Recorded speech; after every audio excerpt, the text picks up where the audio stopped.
So, what's up mga higala? Good day! Welcome back to my YouTube channel, Robs TV Moto Vlog. So, as you can see mga higala, ay binaklas na naman natin yung head cowling natin kasi nga nagpalit ako ng dashboard modular LED mga higala, no? Yung ilaw. Kasi dati, so kung napapansin nyo sa motor ko, yung dashboard ng ilaw natin is kulay pula. Ngayon, pinalitan ko siya ng kulay puti. Yan, kulay puti na po yung ilaw niya. Yan po mga higala, yan. Kulay puti na po yan. Yan. Okay, so nagpalit ako. Yan, kung gusto niyo pong matuto kung paano yan i-install, so ilalagay ko na lang po yung video sa end ng ating video na to mga higala, no, kung paano yan i-install. At saka maglalagay na rin po ako ng link sa description mga higala.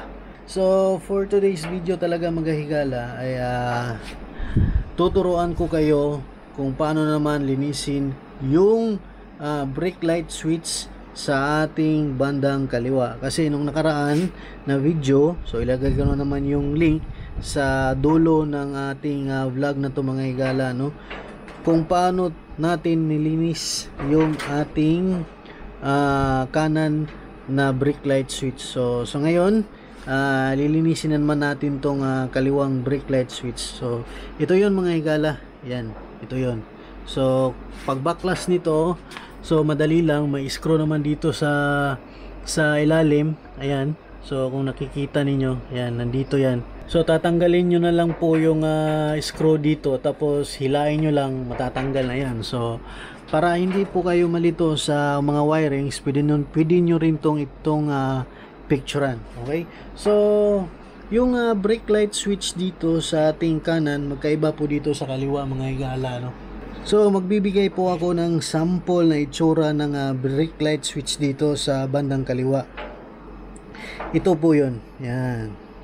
Ito po yung brake light switch ng ating kaliwa, kaysa dito sa kanan magkaiba po sila, no? So tingnan nyo na lang po yung video kung paano ko po ito tinanggal at nilinis mga higala. So ito naman, ito yung luma kong brake light switch. Ayan, ito bago na to, mga nasa 2 or 3 years na yata to. Ayan, so binili ko to dati is nasa 200 plus, hindi ko na ma-remember, basta nasa 200 plus to. So ito yung gagawin nating example para i-DIY repair or cleaning yung gagawin natin mga higala. So yan lang po yung materialis na gagamitin natin sa paglilinis ng ating brake light switch mga higala dito sa kaliwa, no? So ang gagamitin lang natin is liha at saka itong matulis na bagay na pwede nating pangligwat para matanggal yung cover ng ating brake light switch. So anything na matulis na pwedeng pangligwat, kahit kutsilyo, maliit na kutsilyo, kung anong meron kayo dyan, pwede. So sa akin, ito yung gagamitin ko. Ang pagtanggal nito mga higala ay dito sa bandang likod niya. So nakaharap niyan, ganyan. So may mga numbers yan dito. So ang ating tatanggalin ay dito sa bandang likod. Yan, dito. So as you can see mga higala, may dito sa gilid niya, yung parang nakalock. Yan, hindi ko alam kung ano tawag dyan, basta nakalock yan. Pati rin dito sa kabila, ano. So liligwatin nyo lang po yan neto, or kahit anong matulis na bagay na kutsilyo, ayan, liligwatin nyo na lang. Ayan. So dahan-dahan lang mga higala para hindi siya maputol, kasi nga manipis lang at saka plastic lang ito. So dahan-dahanin lang natin tanggalin. Yan, yun, ayaw matanggal lang, yun natin. Yan, so dahan-dahan lang, ayun, natanggal na dito sa may bandang kabila. So dito rin sa kabila, no, dahan-dahan lang agay ko, natusok pa ako lang ya, sakit. So dahan-dahan lang talaga. Na disgrasya pa ako, puta. Yan, ligwatin nyo lang. Ayun. So, kung natanggal nyo na mga higala, huwag nyo kaagad biglain na pagtanggal kasi may spring yan sa loob. Kung sakaling tatanggalin nyo yan kaagad, bigla-biglain yung pagtanggal, baka lumipad po yung spring at saka yung mga parts na maliliit doon sa loob. So, ingat-ingat lang talaga kasi masyadong maliliit yung mga spare parts niya, no? So, kailangan dahan-dahan lang talaga. So, ayan, pag natanggal ninyo, ayan, alalay lang sa kamay. Ayan. So, ayan na po yan yung nasa loob niya. Yun, may spring. Ayan.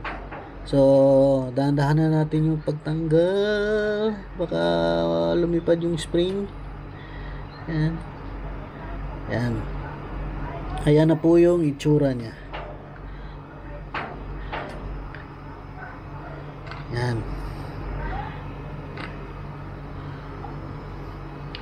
So, ayan.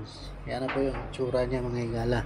So, wala lang akong magandang kamera kaya hindi ko to siya mai-zoom sa inyo. Pag nilapit ko naman, magbo-blur siya, no?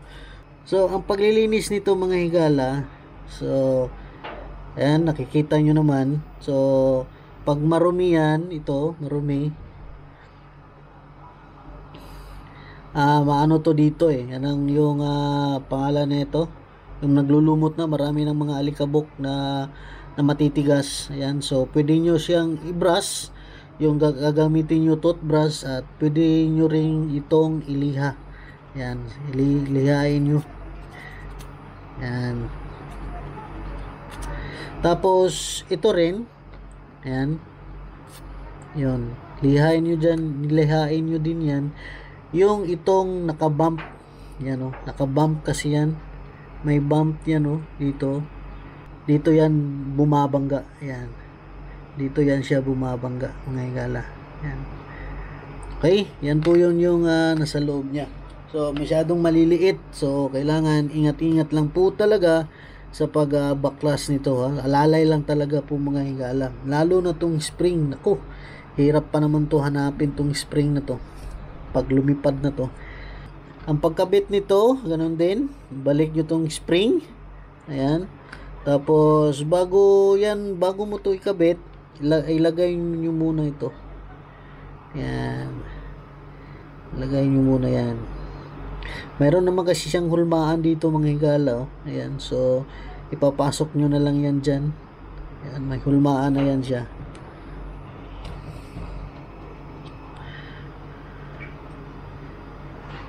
So ayan. So kung mayroon kayong pagkakataon din, pwede nyo rin itong i-brush dito sa loob yung housing niya kasi madubi na rin yan dyan sa gilid, eh. So sa akin, malinis na siya kasi matagal ko na tong nilinis, ano. So ayan, ganun lang. So tapos ikakabit na natin to, ibabalik na natin. Ayan, ganun din. Ayan. Teka, mali yung pagkakalagay ko.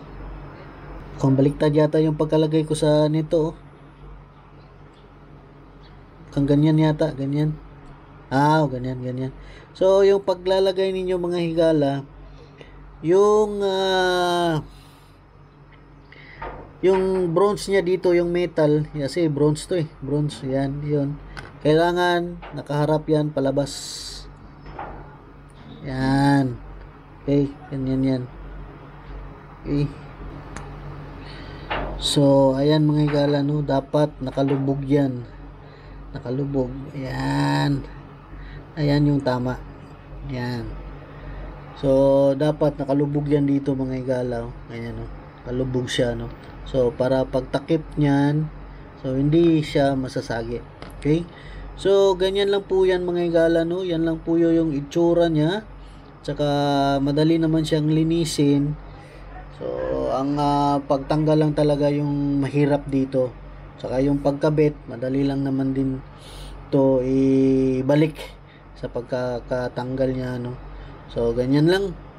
So, sana may natutunan kayo sa ngayong vlog na to mga higala, no. So, kung sakaling nagustuhan nyo tong video na to, please like and subscribe. Tapos, please don't skip ads mga higala. So, yan lang po yung kunting tulong na maibigay ko po may maibigay po ninyo sa akin mga higala. Huwag po kayong mag-skip ng ads. Okay, so maraming salamat mga higala sa pagtangkilik ng aking YouTube channel. So, hanggang dito na lang. Thank you and have a good day mga higala, and God bless. So, ayos.